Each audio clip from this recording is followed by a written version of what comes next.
Дуслар, сәлам баршагызга да. Инде килеп җиткән яңа еллар белән сезне.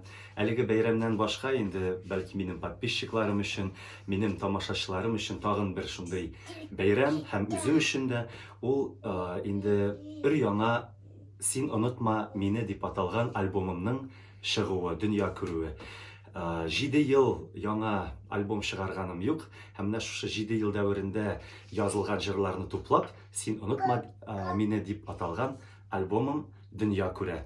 Рәхим итеп тыңлагыз. Барлык музыкаль чыганакларда iTunes, Google Play, VK Boom, Яндекс Музыка һәм башкалар. Илнас дип язасыз, инглиз язуы белән, апострофны онытмагыз, яисә Илнас Сафиуллин дип шулай ук таба аласыз. Рәхим итеп тыңлагыз. Көтәм сезнең сторисларны, көтәм сезнең рецензияләрегезне, фикерләрегезне. Шуңа күрә барчагызга да рәхмәт.